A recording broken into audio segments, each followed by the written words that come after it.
Rachel moved quickly down the sidewalk, knowing her father would be angry if their return to the farm was delayed because of her foolishness. Abram Fisher was just a man, but rigidly strict, and Rachel was certain he would not have approved of her lingering outside the bookstore instead of returning directly to the Amish store from the quilt shop where she had purchased some thread for her mother. The fourth of 7 children, she was the eldest still at home, and her parents expected her to both set an example for her younger siblings and present herself favorably to the many suitors who had shown interest in her since she had received her baptism, not long after her 18th birthday this past winter. Rachel sighed. As much as she sometimes envied her older sisters, their husbands and children, she herself didn't feel ready to become a wife and mother, and something deep inside her made it impossible to pass by the bookstore without stopping to look. The window was full of large, colorfully illustrated books about faraway places such as Thailand and Indonesia, Australia and New Zealand, Fiji and Hawaii. Places so foreign to her drab life in rural central Pennsylvania, so full of colors she'd never experienced and could barely dream of. Yes, it had been impossible to pass by without stopping to look, and had taken great effort to walk on. Hopefully her father wouldn't notice her tardiness, since it was rare to get out of the Amish store without a lengthy exchange with Mrs. Stoltzfus. A flash of reflected light from across the street caught her eye, and she glanced over only to quickly look away.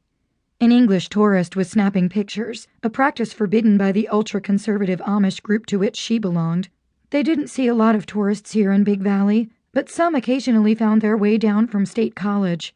It was to her one of the greatest of ironies that the plain clothing her people were required to wear in order to avoid calling attention to the wearer actually drew the English cameras to them, like flies to molasses.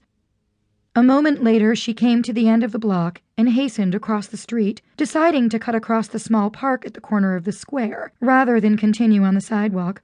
She wished she could stop long enough to enjoy the shady grove where a small fountain sparkled in sunlight, dappled by bright green early summer leaves. There were flowers blooming profusely in neat little beds, tended by volunteers from various civic organizations and businesses. The park was a memorial to a long-ago Civil War battle, but Rachel had never felt anything but peace here. "Well, will you look at that?"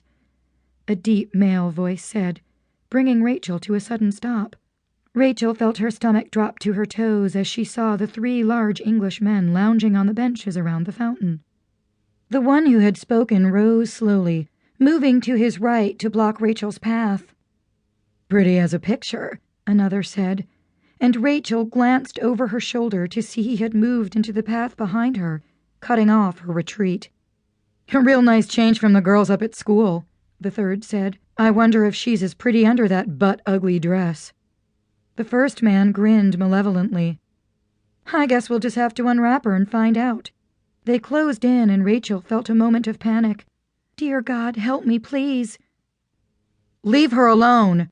Rachel was as startled as the 3 men by that shout. She glanced around hopefully, then froze once more when she saw who it was.